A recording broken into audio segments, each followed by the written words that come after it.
Assalamualaikum dear friends, welcome to another new video. Dear friends, English language में कुछ ऐसे words होते हैं जो हमें बहुत ही ज़्यादा कंफ्यूज करते हैं, जैसे कि इट्स और इट्स, देयर, इफ़ेक्ट वगैरह। ये ऐसे वर्ड्स होते हैं जो बोलने में तो सेम होते हैं और उनकी प्रोनाउंसिएशन भी सेम होती है, लेकिन लिखने में और उनकी मीनिंग में उनका मतलब कुछ और ही होता है। तो चलिए आज की इस वीडियो में इन वर्ड्स के बारे में अपना कन्फ्यूजन दूर करते हैं और शुरू करते हैं अपनी इस वीडियो को।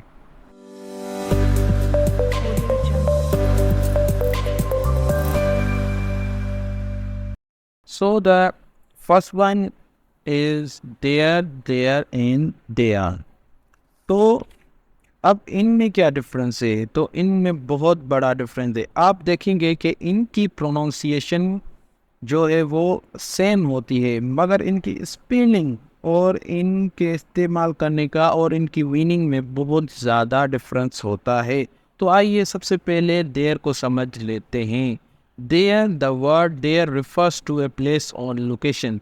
तो देयर जो वर्ड है वो किसी भी प्लेस या फिर लोकेशन को जाहिर करने के लिए हम इस्तेमाल करते हैं।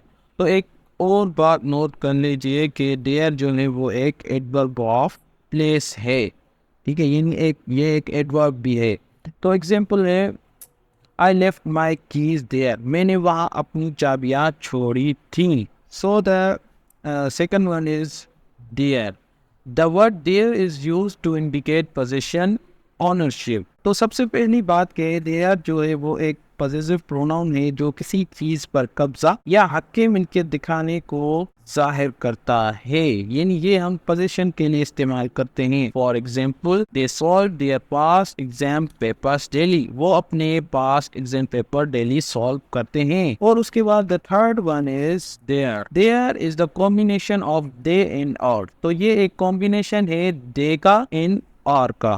तो इसका एग्जांपल देख लेते हैं। They are going to the party, वो पार्टी में जा रहे हैं। They are very intelligent student, वो तमाम ज़हीन शागिर्द हैं। तो ये होता है इन तीनों में डिफरेंस। और उसके बाद है यूअर एंड यूआर। तो इनमें क्या डिफरेंस होता है? तो फर्स्ट वाला जो यूअर है वो एक पॉजेसिव प्रोनाउन है देयर की तरह, जो कि पोजीशन को शो करता है। जैसे कि for example, I like your T shirt, मैं तुम्हारी टी शर्ट को पसंद करता हूँ। और उसके बाद है यूअर। यूअर भी is a combination of you and are. तो यूअर भी कॉम्बिनेशन होता है यू एंड आर का। तो इसको हम शॉर्ट करके एपोस्ट्रोफी लगा के यूअर कर देते हैं। तो एग्जाम्पल है, you are very healthy boy, तुम तमाम सेहतमंद लड़के हो। और उसके बाद है third is its and it's. इनमें हमें ज्यादा जो है वो कंफ्यूजन होता है कि कहाँ हम इट्स इस्तेमाल करें और कहाँ इट्स इस्तेमाल करें। तो ये भी कंफ्यूजन अब आपका दूर हो जाएगा। तो इट्स जो है वो एक पॉजेसिव प्रोनाउन है, जैसे कि हमारा यूअर था और देयर था, उसकी तरह इट्स भी एक पॉजेसिव प्रोनाउन है जो कि कब्जे और हक मिल्कियत को दिखाता है। एग्जाम्पल है, मंकी इज ईटिंग इट्स बनाना, बंदर अपनी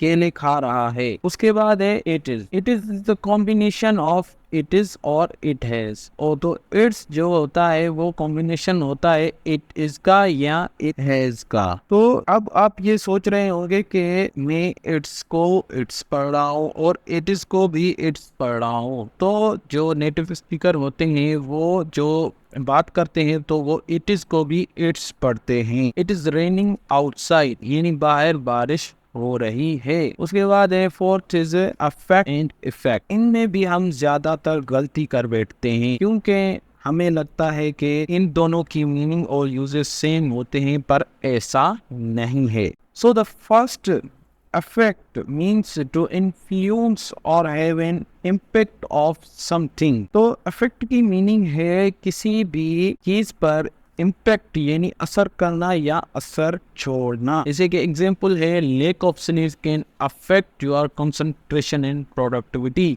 यानी कि कम नींद आपकी जो है कंसंट्रेशन और प्रोडक्टिविटी पर अफेक्ट कर सकती है। और देन अदर इज effect।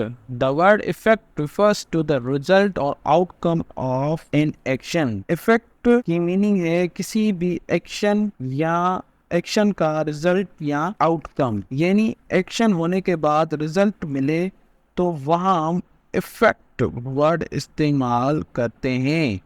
जैसे कि एग्जाम्पल है the rain had a cooling effect on the hot summer day, यानी किसी भी एक्शन का हमें रिजल्ट मिल जाए तो वहाँ पे हम इफेक्ट, जो ई से स्टार्ट होता है वर्ड इफेक्ट, वो हम इस्तेमाल करते हैं।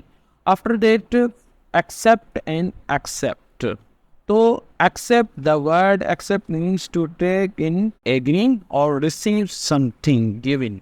तो एक्सेप्ट की माना है राजी होना, कबूल करना या दी हुई कोई चीज रिसीव करना। जैसे कि एग्जाम्पल है आई एक्सेप्ट योर अपॉलजी, मैंने तुम्हारी माफी को कबूल किया है। तो अनदर इज एक्सेप्ट, तो accept, the word accept means to exclude something or indicate difference. तो एक्सेप्ट की माना है किसी चीज का इनकार करना या उनमें फर्क रखना। जैसे कि एग्जाम्पल है आई ईट एवरीथिंग एक्सेप्ट फिश, मैं सब कुछ खाता हूँ मगर फिश नहीं। तो इसमें जो है फिश का हम जो है वो इनकार कर रहे हैं, तो वहाँ हम एक्सेप्ट वर्ड इस्तेमाल करते हैं। तो उम्मीद है कि आपको इन वर्ड्स में जो कंफ्यूजन होता है वो आपको क्लियर हो गया होगा। If you want to learn more, then subscribe Sir G. Ollie.